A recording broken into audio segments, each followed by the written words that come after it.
Hey folks, Zach Osterman here, IU Insider, Indianapolis Star. It is Friday, April 12th. This is Mind Your Banners. Sorry it's been a long layoff. Forgive me, I was off work for a couple weeks because of some family stuff. But we're back, and the portal is back, and Mike Niziolek of the Bloomington Herald-Times is back. And Mike, it's a busy time. We've got 6 more days of spring football. We'll talk about the portal in a minute, but my first question for you is, how are you feeling on this Friday afternoon? Are you the Friday late morning? Are you the old Indiana or are you the new Indy? Oh man, I don't know. It's a tough one. Yeah, no, I mean, what were you? Fans were dismayed. Some fans were dismayed at he was taking shots, but I don't think he's been shy about that. Like, I don't think that was the first time he's done it, and I don't think that it's malicious. Do you? I know. I mean, it reminds me of Kevin. Like, the funny thing is, Indiana's kind of not had a truly new head coach in 13 years. So, like, I think there's an extent to which like people just kind of forget. Like, yes, they changed coaches 7 years ago, but that didn't feel like this because it was an in-house promotion. It was from the current staff, and so there was a real level of continuity of sort of like almost like the narrative arc of the program from 2016 to 2017. I mean, Kevin Wilson said stuff that was way more blunt and angry, frankly, than Curt Cignetti has. And Wilson, you think about Wilson turned over the roster probably just as much as Cignetti. The difference is Cignetti kind of had to, because that's just the climate around the portal and recruiting and how everything works now. Like, I mean, Kevin Wilson had starters quitting the team midseason. I mean, that's literally what happened. Because guys, there was just such a disconnect between what the staff felt like it inherited and what it felt like it needed, both personnel wise and also maybe mentality wise. So I mean, particularly when Curt Cignetti is the kind of person that gets on a microphone at a basketball game and says Purdue sucks, but so does Michigan and Ohio State. Like, you don't get that person and also not get a coach who's going to be blunt in his assessment of things when it's not going, according to kind of his plan, or when it's not meeting his standard. Like, I think this is just kind of normal, especially for year one. Yeah, and I mean, I just found it funny. I mean, it was about the Clips day off was what, I just don't think he was happy that they had to take a day off for the eclipse. Essentially, like that bothered him. I think that was like the source of his frustration. It has been obviously not the most revelatory spring. Indiana has kept its practice access a lot more limited than in past years. It's fair to say there have been moments when Cignetti has been willing to maybe expand a little bit on certain things, and moments when he hasn't. And it has always amused me. Like, I enjoyed his answer about the quarterback battle. He said, I probably won't give you much. I don't really have much to add. I probably won't give you much going forward. And then he just goes, but I will say Curtis Rourke's looking good. Like, it's like, and coaches do this a lot where they're like, I'm not gonna do that, but I will do that briefly, Yeah. but I will do that. Like when Mike Woodson got into it with Fran McCaffrey a couple years ago, and then somebody asked him about it after, and he goes, I'm not gonna talk about that. And then he proceeded to talk about it for like 5 minutes and swear and criticize everyone. And it was fantastic. Anyway, the point is, um, where are you in terms of, I guess, your comfort level? I don't say comfort level, your confidence level with kind of whether you see it as position by position or offense, defense, like just where are you with less than a week left in this spring season, feeling like your confidence is with just kind of what to think of or expect from this team?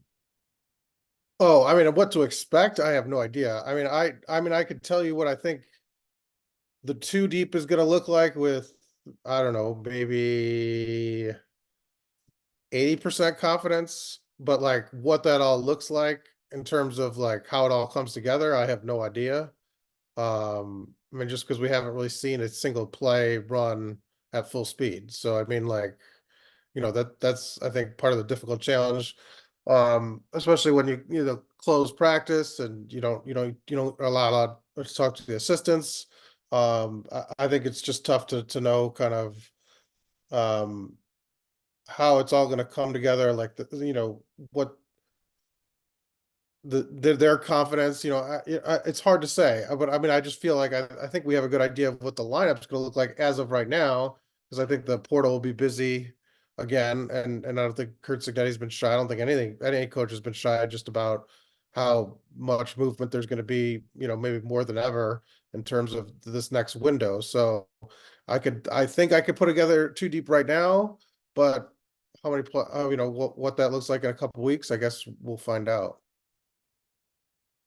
Let's talk about positions that I think probably won't be heavily impacted by what happens, at least maybe what Indiana wants to happen in the portal, chiefly quarterback. I think it's probably fair to say at this point, the hierarchy is kind of Curtis Rourke 1, Taven Jackson 2, Tyler Cherry 3, with maybe an eye on, more of kind of the like sort of short term Taven Jackson is the clear number 2. Long term, the staff's mind is still pretty open between Cherry and Jackson. But like, if Rourke is the number 1 and he had to miss a month of the season right now, I think Taven Jackson would probably be ahead of Tyler Cherry, as much as maybe as on experience, and time on task at the college level. Like, I mean, is that how you read it?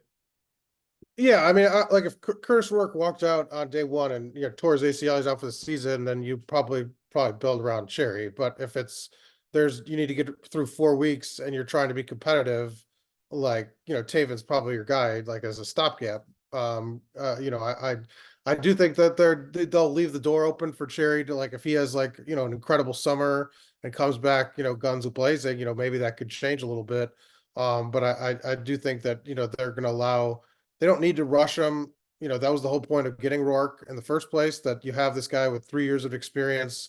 You could lean on him, and if he's healthy, he's going to be the guy. And so you don't have to sort of throw a true freshman in there unless he's sort of this transcendent talent that, Curt Cignetti's, kind of talked about before.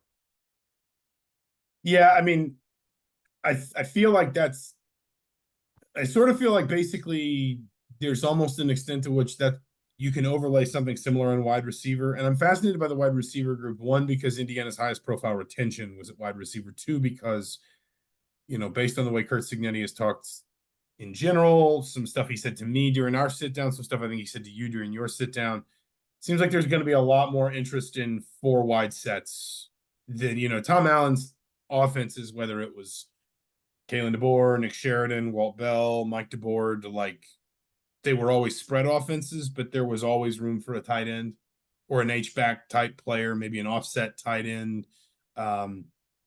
Looking at some of James Madison's film the last couple of years, listening to Curt Cignetti, and then looking at, frankly, the way that he's recruited, in terms of just the quantity of wide receivers they either pulled out of the portal, Donovan McCulley, or went and got in the portal, like a Miles Cross, Miles Price, Keyshawn Williams. It seems like it's kind of something similar. Obviously not apples to apples as positions, but kind of this idea that we go get some really experienced guys that can, may only have a year or 2 left, but they can be a bridge for us while we develop whatever's behind them, because this is a position we're going to rely heavily on in the offense. Yeah, I mean, I think you hit it. They're going to spread out a lot. I don't think there's any question. I think they're going to try to use as many of the skilled players as they got, because they emphasized it like crazy in the portal. I think they signed 8 skilled players, 4 at each position in terms of running back and wide receiver. I think you're looking at Surratt, uh, Price, and sort of McCulley as sort of that starting 3. And then, EJ Williams has kind of been slowed by injuries. If he can get healthy, he's kind of in that next group. But that top 3 is pretty good. Miles Price. I forgot about Surratt. That is certainly a more long term. He's got more than 1 year. So Yeah, and in Price, you got a guy that's done it. Maybe not sort of had sort of the 1,000-yard breakout season, but he's been consistent enough. Led Texas Tech in catches last year. He's had like 500 yards, I think, all 4 years, or 400 all 4 years he's been in college. So, that's a pretty dynamic group. And I think he's been pretty. He, as in Curt Cignetti, has been pretty. If there's anything that he's said this spring, there's not much. He likes the receiver group. That's, I mean, if you're going to take one takeaway from the spring, he likes his receivers.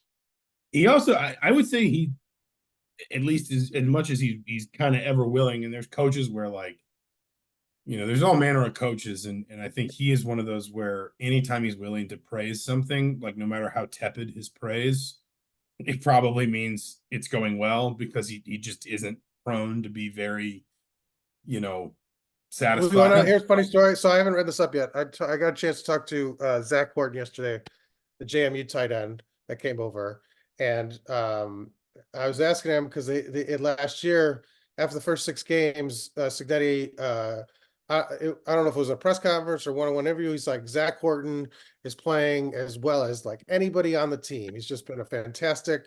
He's done a just really fantastic job and just done so well. And I guess Zach Horton heard from it. Like his parents were like, "Did you see this? Did you see this?" And he's like, he said, "What? That doesn't sound like him. Like, let me check if this is real or not."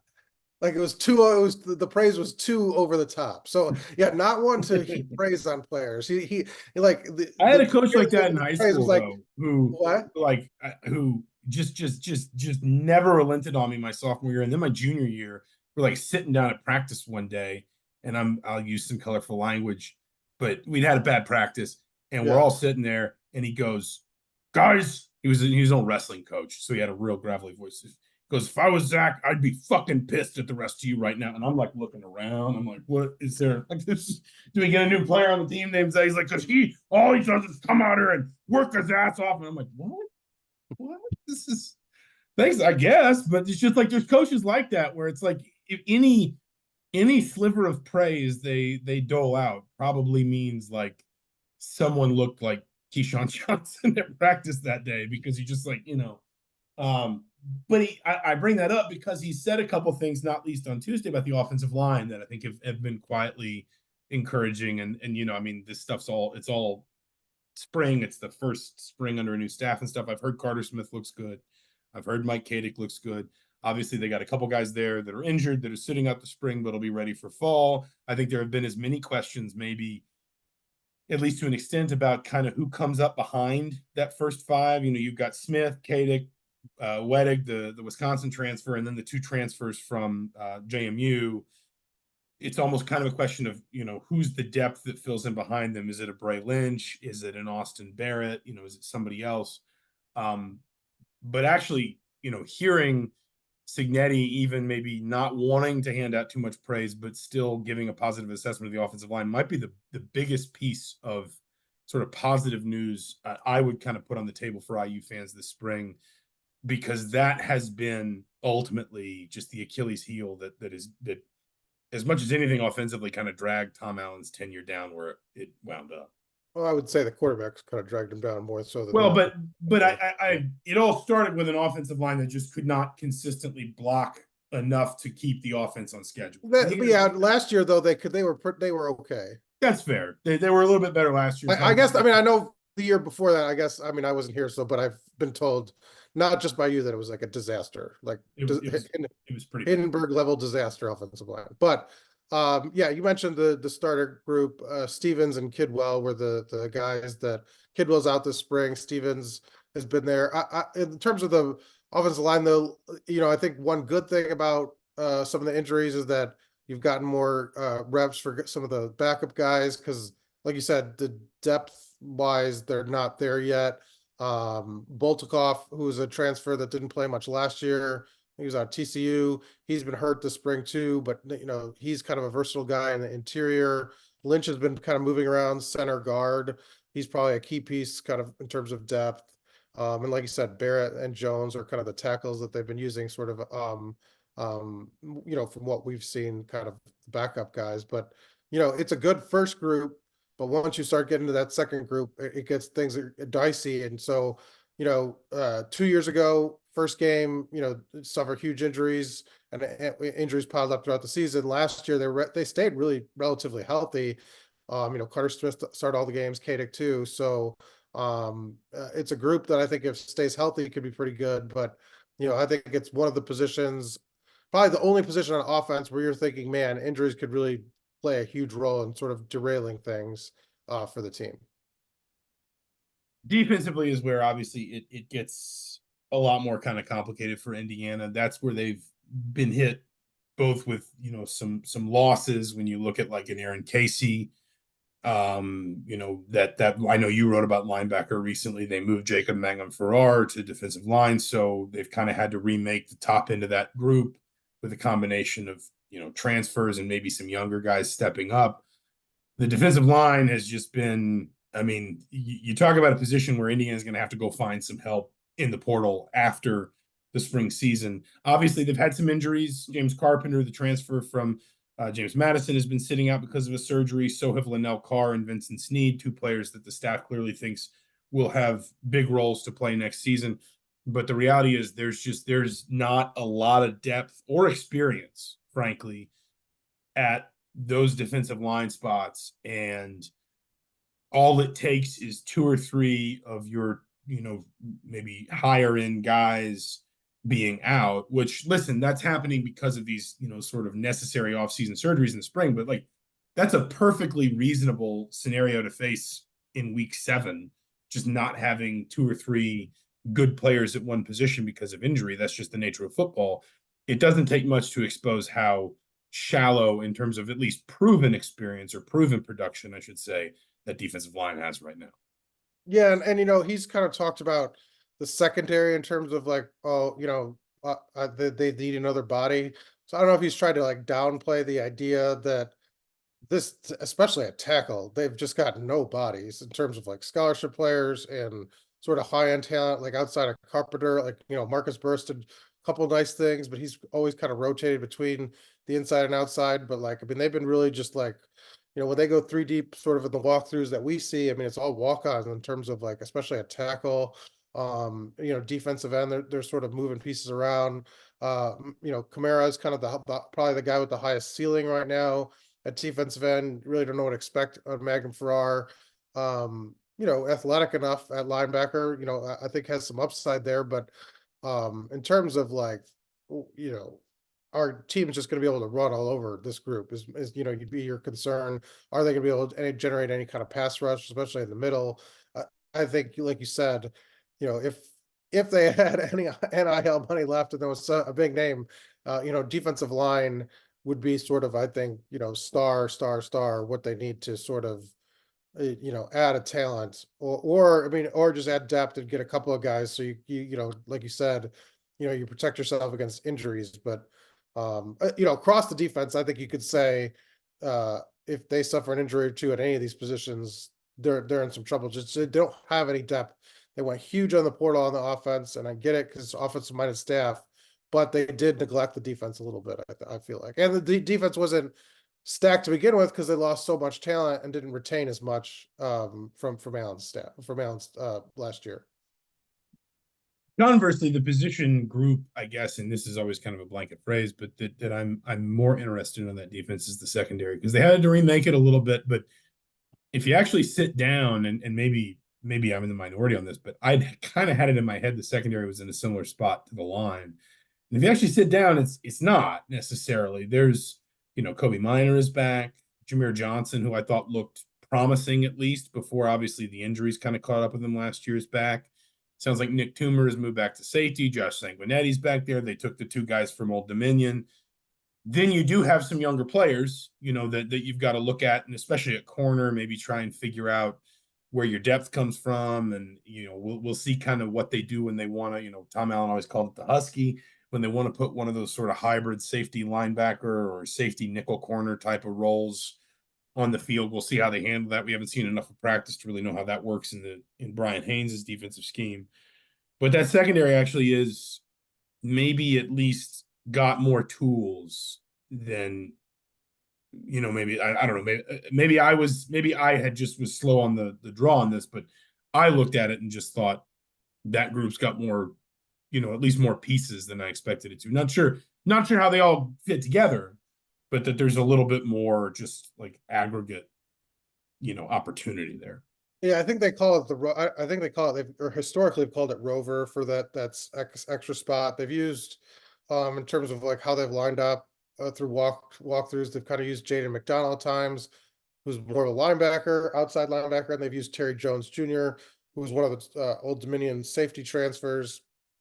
And so that kind of plays into the idea, like, how they rep that. It thins out your depth if they usually use that more as a safety role because they need more guys with safety experience or safety sort of skill set.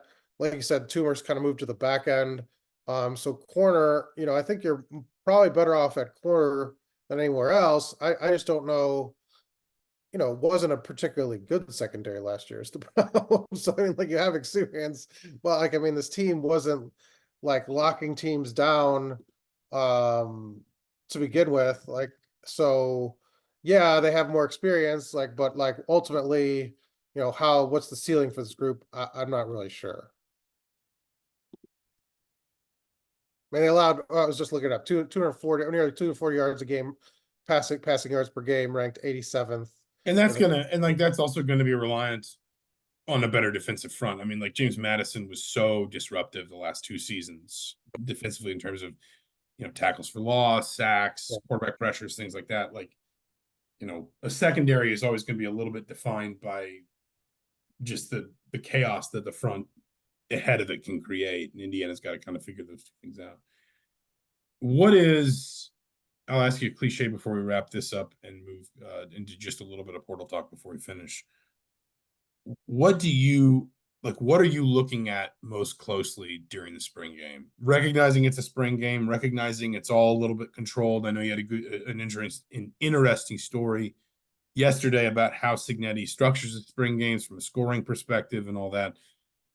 Are there one or two things that you're going to be looking at ahead of everything else, essentially, in that core?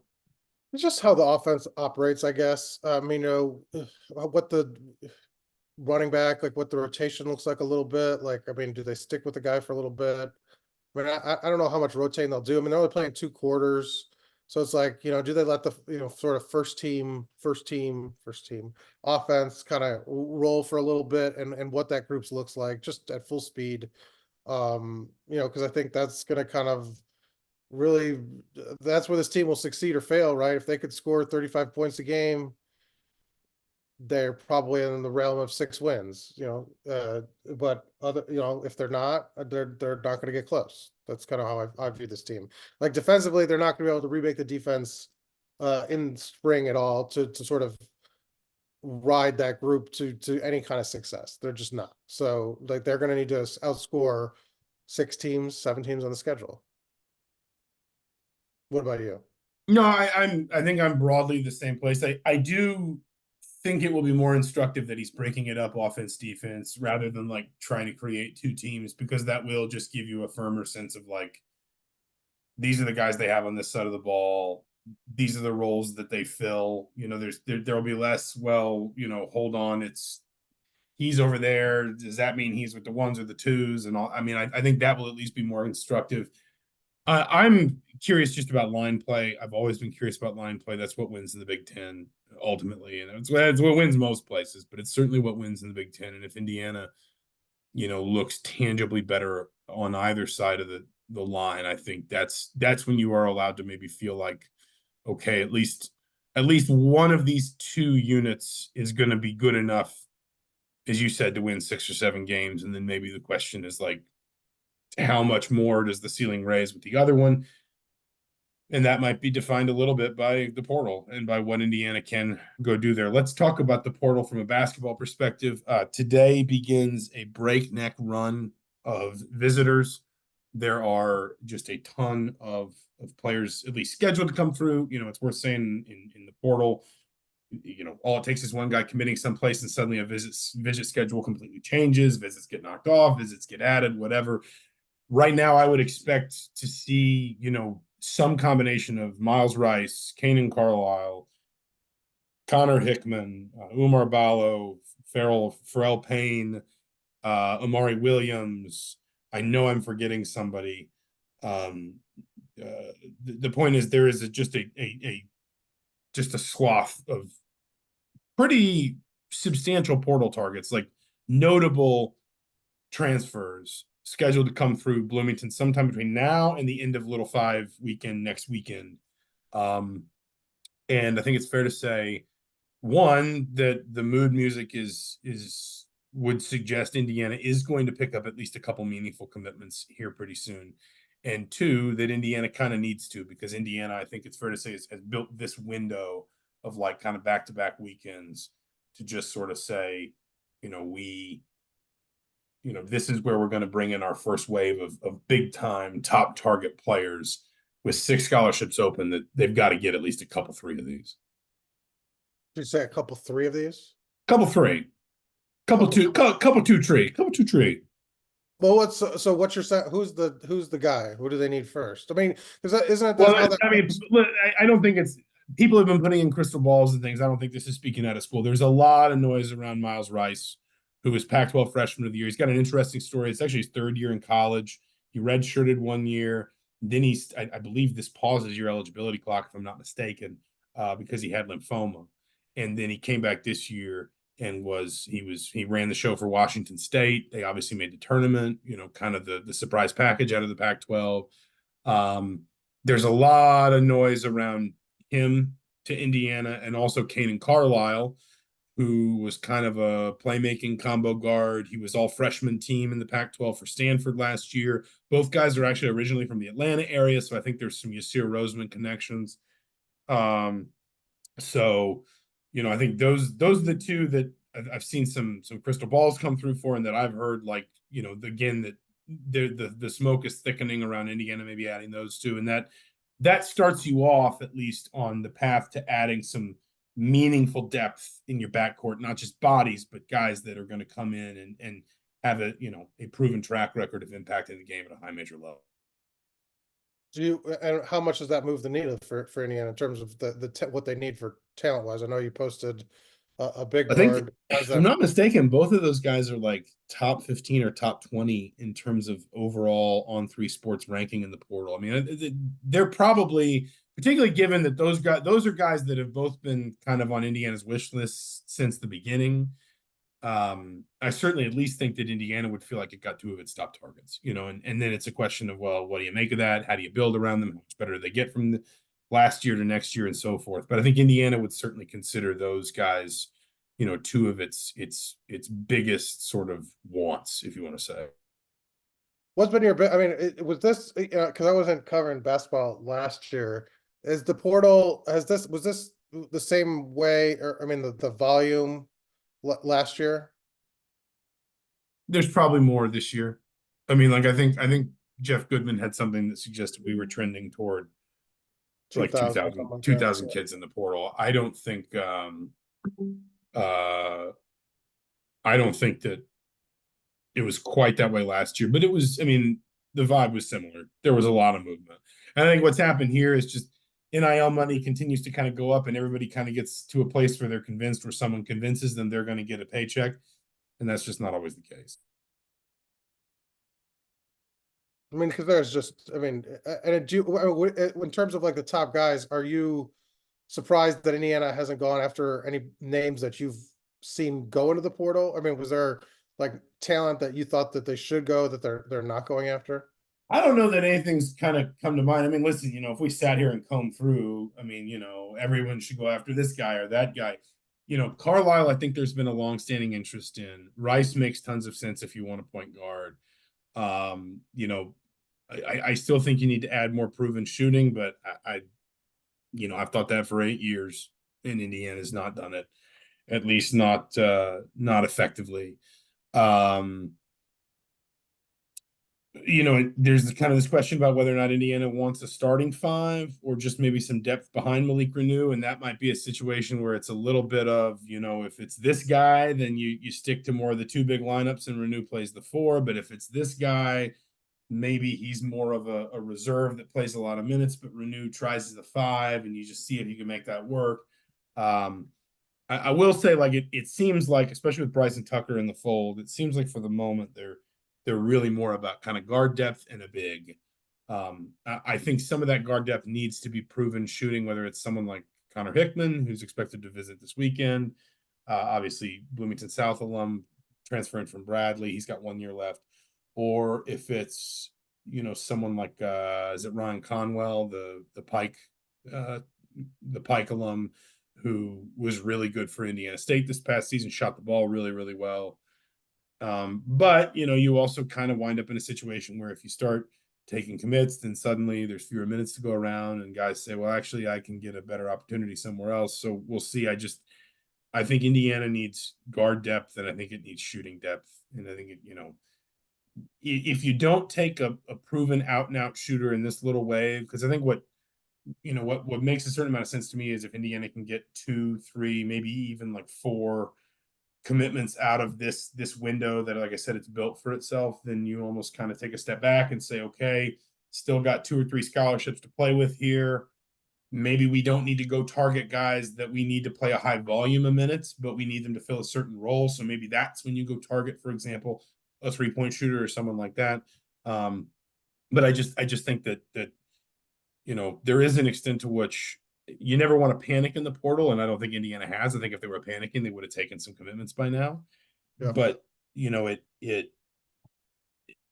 do kind of need one to get the ball rolling, and it feels like, and it seems like Indiana may well get that soon. But until they do, it's this all stays kind of perilously theoretical. So, but this with Rice and Carlisle, if they got them, this would be more of an up and down team because they're not, they don't shoot well. I mean, Carlisle didn't shoot 40% last year. And then you're small. Carlisle shot 32. Rice shot about 27. Rice had a stretch at the end of the regular season where he missed like 22 in a row. And basically the suggestion was that he just either was a little bit injured or a little bit tired, and that he's probably more like a 34, 35% 3-point shooter that just kind of hit a bad rut, basically. So I think they both could be decent shooters. I don't think you can look at either of them and just assume that freshman to sophomore year they're going to go from where they were to 44%. So I mean that's where I say, like, I think it would be good for Indiana to go find somebody that you say we'll do this with you on defense, and we'll put the ball in your hands these times, but like the thing we need from you the most is when you're on the floor, you're not a liability at the defensive end, and at the offensive end you're stretching the floor and hitting shots. But my question is, like, the makeup of the team. Do you think that this works? Like, I mean, do you like? I mean, because you got with what you're bringing back. Do you think it would have been easier just to get a couple like pure shooters and another big, which would have been an easy pitch based on the success you've had the last couple of years, versus trying to get these playmaking guards and sort of revamp the team? I mean, I think you do need playmaking ability. I think as good as Trey Galloway was, I think it sometimes felt like you were asking too much of him last season. Obviously, you lost Xavier Johnson, and you probably, I would argue, you weren't dynamic enough offensively to begin with. And so I think you do need the playmaking ability, particularly if you're going to run a pick and roll heavy style the way Mike Woodson kind of wants to. And I think that's where a player like Rice in particular makes a lot of sense. But, it's just kind of, I mean, this is simplistic, but just having watched Indiana struggle so much shooting the three, either for efficiency or volume the last several years, there is an extent to which you just kind of you would understand anyone who's skeptical of the idea that, like, this time around you're going to go get the kids that like it's like that Arrested Development, where it's like, does this work for most people? No, but I think it could work for us. For us, yeah. Like it's sort of like, this time around it'll be fine. It just feels like you could really stand to add, I mean, like, I think about when Indiana added Nick Zeisloft out of the portal in 2014, and Zeisloft became, frankly, an even more important player for Indiana than we probably expected at that time. But the baseline with Zeisloft was he'll defend okay and he'll hit threes. He'll stretch the floor. Like, I remember being on the foreign tour in Montreal, and after one of the games, Yogi Ferrell had hit Zeisloft for like 3 threes out of the corner. And somebody said, do you like the corner, the corner three? He's like, yeah, I mean, I can kind of shoot it anywhere. And Yogi was like, man, you can just stay in the corner. I'll find you. Don't worry. And it's just, and you could just tell, like, after Indiana had struggled so much to shoot the three the year before, like, Yogi Ferrell as Indiana's point guard was just like, thank God, like, I have someone that when they're open, when I create them the shot, it will go in. And it just feels like you could stand to have that sort of assurance, that sort of guarantee, while you look at a Miles Rice and say, can we get you from 27% to 34%? while you look at Kanan Carlisle and say, can we get you from 32% to 38%? While you look at Trey Galloway and say, hey, listen, there's still a good shooter in there. Can we get you from 25% last year to maybe back up to like 32%? Mackenzie Mbako takes another step, and on and on and on. I think it would be good to have one guy that's just like, hey, when he steps into the three, you feel good about it going in. It'd be good, yes. That probably one guy. They need one desperate. You're leading the charge. It also is one of those, and recruiting will always feel a little bit this way. I don't think the portal is really that different. It does feel a little bit like Indiana gets one, and maybe Indiana adds two or three kind of quickly. It's right now Indiana's got some pieces. It shouldn't be a hard sell that you're going to play next to a couple McDonald's All-Americans and a fifth year, creative lead guard and I get what your point, but my curiosity is like, does any of that even matter? I mean, I think NIL is part of it. Obviously, I think you still have to, because are these players essentially just waiting? Like, well, so you've seen just it continues. The names just keep going in the portal because there's more coaching changes. Our players just essentially just like, well, I'm going to wait until I get the best offer, and then we'll roll. Who cares how I fit in a roster if I'm making? I think there still needs to be some fit, because I think, like, it can't just be like the worst team ever, but like, but the teams competing for your services are probably going to have a need for you in some way, and sort of like the fit. And then there will be like the NIL. I think it's just like recruiting in a high school. It's like it's a little bit of all of it, and this piece might be more important to one. Playing time might be more important to one guy. NIL might be more important to one guy. Role might be more important to one guy. Right, but does NIL just sort of subsume? Like, if you get to a certain number, I still love that old Mike Loxley line about how like players will get dressed in a trash can for because I think I tend to agree, because like you have not heard facilities, like nothing that the everything's changed. It just feels like, especially with if you're recruiting a high level portal target who's also got other high major programs involved, then they're probably putting decent NIL money on the table too. Now, maybe you can just blow them out of the water with your right, but if that's my point. Is like, if you just increase your offer enough, there's a number that's going to be like, well, I don't care that your showers aren't the greatest, right? Have you checked out the showers at Indiana? No, I was just throwing out. I don't know. Okay. I don't. Tepid water flow. Yeah, that's you can get past it. I think NIL solves a lot of problems and answers a lot of questions. I just think if you're recruiting a high level portal target who's also going to have other schools in that are going to be able to put, serious, like long-term financial security kind of money on the table, then there has to be more than just that. But I would say, and we'll, I guess, wrap up here. I do think, a lot of this momentum Indiana seems to be building, and they've got to get these kids over the line. So let's not give them too much credit too soon. A lot of the momentum they seem to be building, I do suspect is reflective of a revamped kind of NIL, war chest, or whatever term you want to use. Like, I think that, a lot of the talk about Indiana having even more NIL money than a year ago for this cycle has probably proven true so far, but we'll see if they finish the job. We'll be back next week with another Mind Your Banners and maybe some commitments to talk about. We'll preview the spring game a little bit more in depth. For now, he's Mike Niziolek. I'm Zach Osterman for the Bloomington Herald-Times, the Indianapolis Star. This has been Mind Your Banners for April 12th, 2024. Thanks so much for listening. We'll talk to you soon.